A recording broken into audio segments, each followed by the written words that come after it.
saying that there were concerns that the Trump administration could suppress what's known as the National Climate Assessment, a project of the U.S. Global Change Research Program. Now, the story titled "Scientists Fear Trump Will Dismiss Blunt Climate Change," or this report, said that the draft report has not yet been made public, but a copy of it was obtained by the New York Times. The paper also said that those who challenge scientific data on human-caused climate change are worried the report will be publicly released. The paper also said that those who challenge scientific data on human-caused climate change are worried the report will be publicly released. Now, it's not clear what the news is in this story. Robert Koop is a climate scientist at Rutgers University who's listed on the report as among the lead authors. He said on Twitter. Now, the Internet Archive, a website that archives content published online, says it downloaded the report from the Environmental Protection Agency's website in January of 2017. So Koop noted that the draft was published on the site during the public comment period, but then taken down after the period. But it still remains online at the Internet Archive site. So Bob Koop, he says, the Times leaked draft has been on the Internet Archive since January, during the public comment period. So was the Times guilty? Did the Times do something wrong? Well, Donald Trump didn't get anything for it, and of course, it didn't go out national, didn't make a public display that it was all available, and it wasn't released. Others have pointed out, the New York Times should have noticed drafts of this report have been published and made widely available online months ago during the public comment period. This is Sanders who said this. The White House will withhold comment on any draft report before its scheduled release dates. Well, the White House wasn't able to review it and to review its claims, so they decided they went ahead and released this stuff before they were actually going to release this to the White House. So that's where this gets a little dicey here. So the New York Times story cites an anonymous scientist involved in the report as saying he and others are concerned the Trump administration would suppress the report. That's where there's a problem with the New York Times. This is what scientists are upset about. And it directly contradicts claims by President Trump and members of his cabinet who say that the human contribution to climate change is uncertain and that the ability to predict the effects is limited, according to the New York Times. Now, the story said that the National Academy of Science has signed off on the draft, but scientists are awaiting permission from the Trump administration to release it. See, the scientists, they wanted to do it the right way, to allow him to have it, but because it was leaked out, not only online to put it out there before, because for those that were naysayers did not believe it, well, you saw it publicly before Trump gets it, so he can't skew the numbers and its effects. It really depends on what scientist you're talking to. If it's Al Gore's scientist, the guy who's on the plane, too. Remember the Kyoto Accord? Remember all that BS? Leonardo DiCaprio says that he's going to get a hybrid and he's going to stop flying his jets and do commercial. We'll see if he lives up to that. But, it's been this frustration with people like Albert Gore and all the tree huggers, as we used to call them in the 90s, are really worse polluters than any of us that don't travel that much. Their carbon footprint is what it's called. They are the ones mucking up the planet more than anything, if you want to say that you're polluting the atmosphere with CO2 emissions. Thank God people plant trees. That's one remarkable thing that countries do. We do a great job of doing. That you have to plant a certain amount of trees when you're because they really do make a difference. Imagine if we did not have any of those. And I know the rainforest have just chopped down, but equally distributed through the planet, the more trees we plant, the better to cut down on it.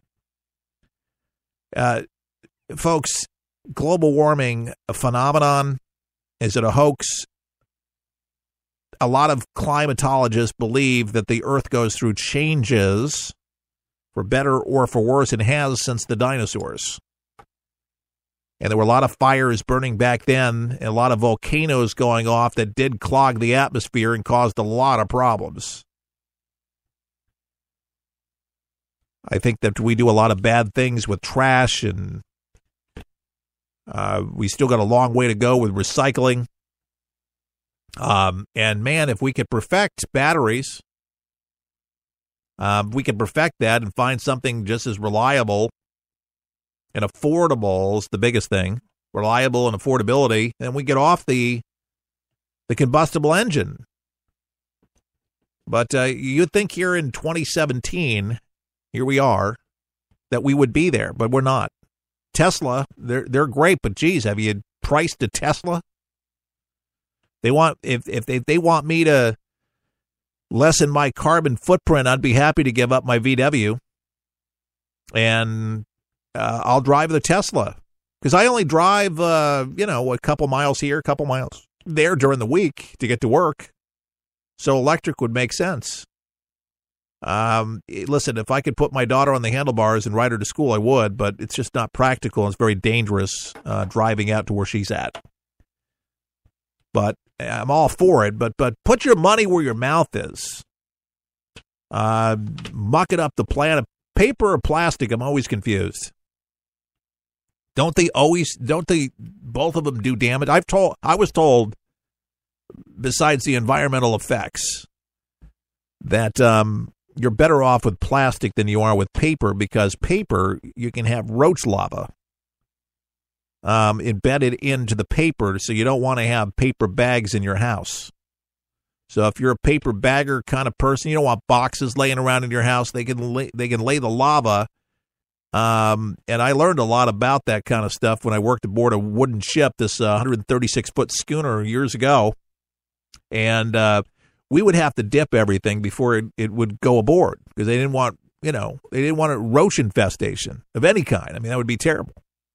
So we would dip it in bleach water, soap water, and then we would rinse it with another rinsing, and then everything would be dipped. Cans, because canned foods, there's larva that goes in. Did you know that?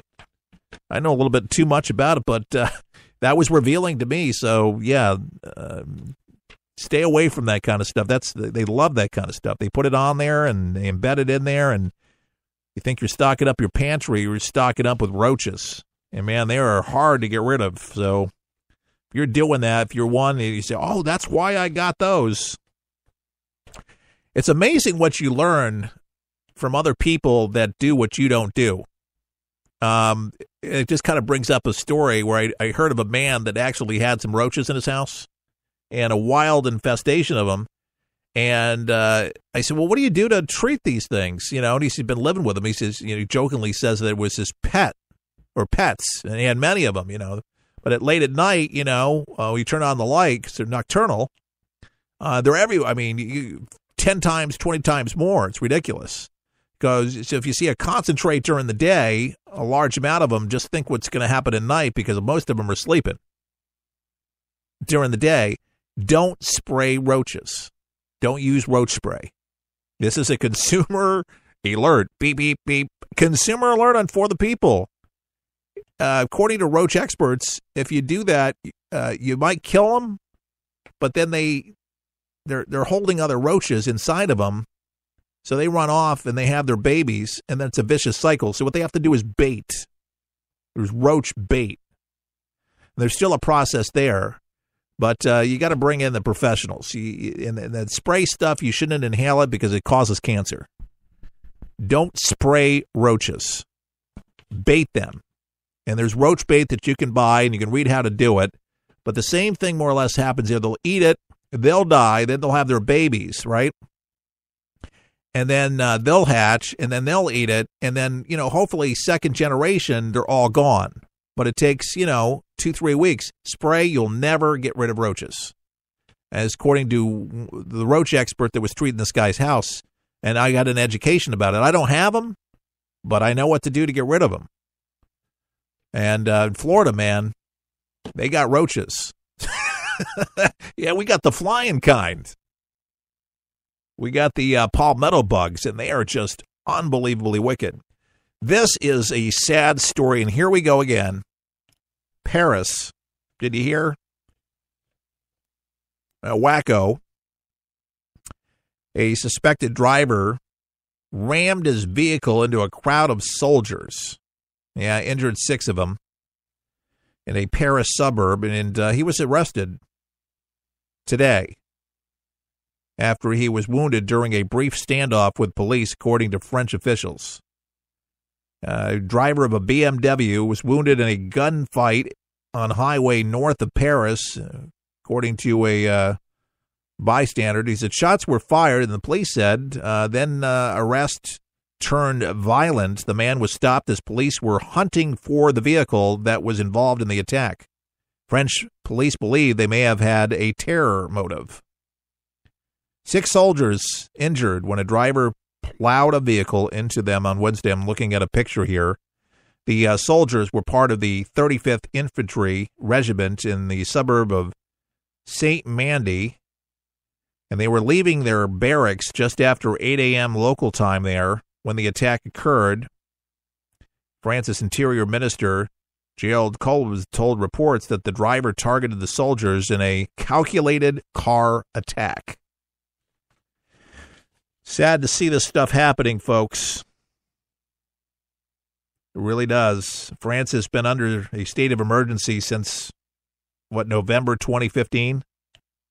When several Islamic gunmen opened fire in Paris, leaving 130 people dead in a series of coordinated attacks. And this latest incident is one of several recent attacks targeting French security forces guarding public places, public sites.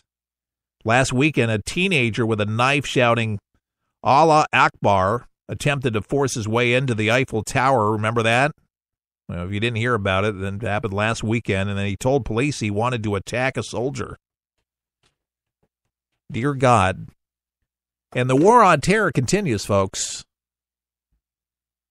A lot of times you don't hear about thwarted attacks and things that happened, but the FBI and law enforcement officials all over our country, and there's still investigations ongoing at all 50 states for people that have or ISIS sympathizers, people paying homage to Allah and planning attacks. And this is just the world we live in. Things are definitely a different world. And luckily we do not see as much as Paris, but I don't wish them any more harm. But we're susceptible to it just as much as they are or any other civilized society. But that is the world that we live in. And it's unfortunate, folks.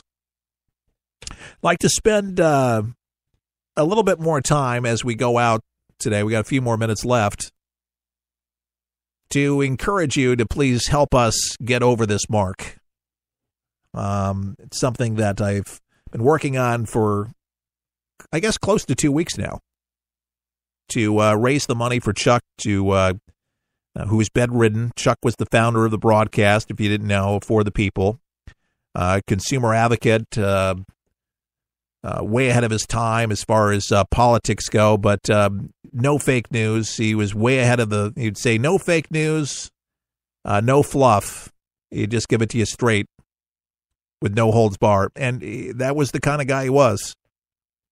And he took a lot of heat for it.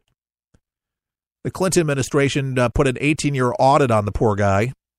18 years. If you've ever been audited or know somebody that's been audited, man, it's tough. But you can read the whole article. Just type in Chuck Harder in Google. And and you'll read the whole story that